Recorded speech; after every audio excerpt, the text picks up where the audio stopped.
नमस्कार किसान भाइयों, ग्रेप मास्टर यूट्यूब चैनल में आपका बहुत बहुत स्वागत है। आज टमाटर के बारे में कुछ बातें बताने वाला हूं। मित्रों, आपको पता है इस समय टमाटर के बाज़ार में भाव बहुत बढ़ गए हैं और काफ़ी नुकसान किसानों का हो रहा है। जो बढ़े हुए बाज़ार भाव है उसका फ़ायदा नहीं मिल रहा है। इसका कारण एक तो यह है कि जो पिछले दिनों में टोमेटो के बाज़ार बहुत कम थे, तब हमारे किसान भाइयों ने फसल को छोड़ दिया, उसके ऊपर कुछ ध्यान नहीं दिया, क्योंकि बाज़ार इतने कम थे कि उसमें उचित नहीं लग रहा था कि हम उसके ऊपर कुछ खर्च करें। परिणाम था फसल नष्ट हो गई और पैदावार में कमी आ गई है, रकबा भी कम हो गया। और अभी जब बाज़ार में तेज़ी आ गई तो हम किसान सोच रहे हैं कि अब हम क्या करें जिससे हमारे फसल में अच्छा से अच्छा पैदावार मिले। लेकिन साथ में ये भी मैं बता दूं मित्रों, टमाटर जैसी फसल में बहुत सारे बीमारी का प्रकोप हो रहा है। इसमें फफूंद से होने वाली बीमारी है, बैक्टीरिया से होने वाली है, जीवाणु से होने वाली बीमारी है, साथ ही साथ उसमें कुछ विषाणु वायरस भी प्रकोप कर रहे हैं। और पिछले कुछ साल में हम ये अनुभव कर रहे हैं कि अलग अलग वायरस इसमें आ रहे हैं।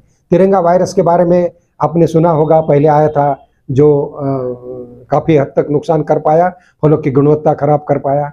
उसके अलावा एक प्लास्टिक वायरस भी आया था जिसकी वजह से फलों की गुणवत्ता खराब हो रही थी और काफ़ी नुकसान हमारे किसानों को हुआ। अभी एक नया वायरस और आ रहा है जिसको हम कहते हैं ब्राउन रुगोस वायरस। मतलब इसमें एक ऐसे पत्तियों पर जो शाखाएं रहती है उसके ऊपर, जो तना रहता है उसके ऊपर, और जो छोटे फल रहते हैं उनके ऊपर भी ऐसे दाग आ जाते हैं जो नुकसान पहुंचाते हैं। और इस वायरस का जो प्रसार है वो मैकेनिकल है, मतलब एक खेत से दूसरे खेत में जब हम जाते हैं तो हमारे माध्यम से या कुछ इम्प्लीमेंट के माध्यम से ये इसका फैलता है। तो इसके लिए हमको ध्यान देना चाहिए कि यदि ऐसे ब्राउन कलर के जो स्पॉट्स है या धब्बे हैं वो पत्तियों पे दिखाई पड़े, टहनियों पे दिखाई पड़े, स्टेम पे दिखाई पड़े और पौधा जो है नॉर्मल नहीं दिखाई देता है, कुछ ऐसा लगता है कि इसमें कुछ बीमारियां लग गई हैं, तो ऐसे पौधों को शुरू से आपको निकाल के नष्ट कर देना चाहिए।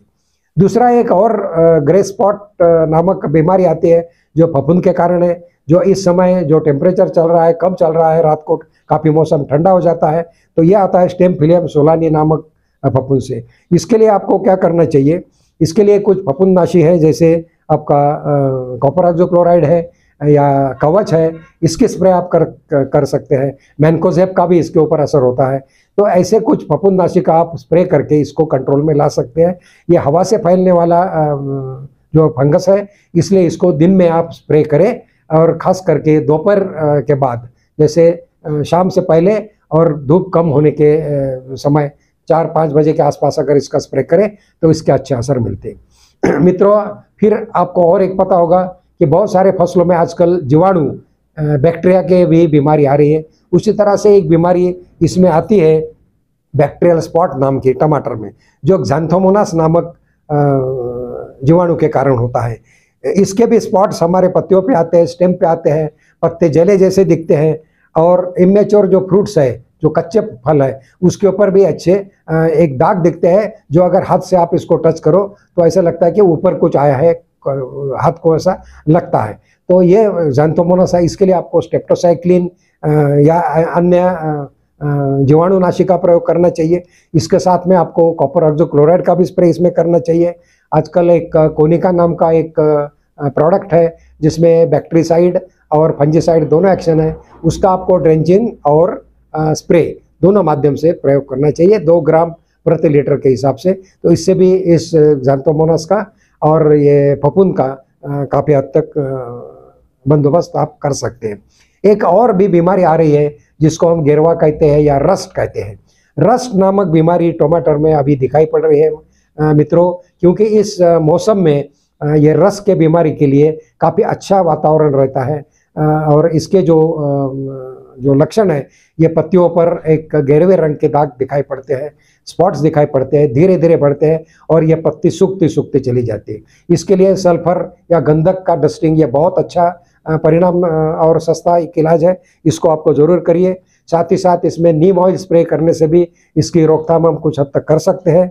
और मैनकोजेब और कॉपर ऑक्सोक्लोराइड जो अन्य फफूंदनाशी हम लोग करते हैं, इससे भी इसका बंदोबस्त होता है।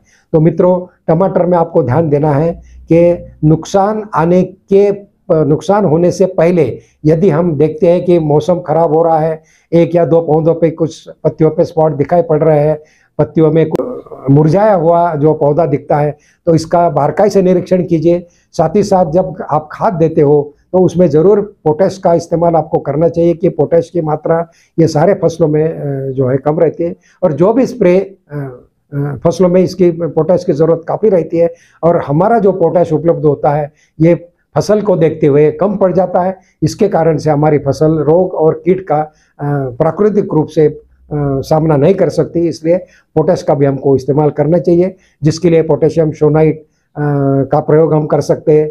0050 ये सल्फेट ऑफ पोटैश है, इसका भी प्रयोग कर सकते हैं, और साथ में पोटैश मोबिलाइजिंग और सोलबलाइजिंग बैक्टीरिया, इसका भी प्रयोग कीजिए।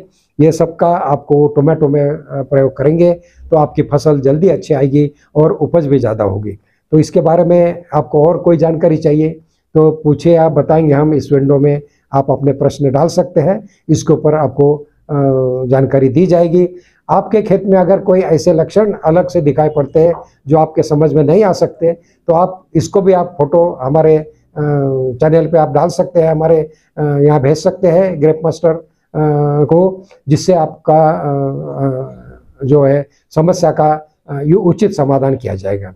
जिन किसान भाइयों ने ग्रेप मास्टर यूट्यूब चैनल को सब्सक्राइब नहीं किया है वो जल्दी से सब्सक्राइब करें, ग्रेप मास्टर ऐप को डाउनलोड करें और हमारी वैज्ञानिक जानकारी का निरंतर लाभ उठाएं। धन्यवाद।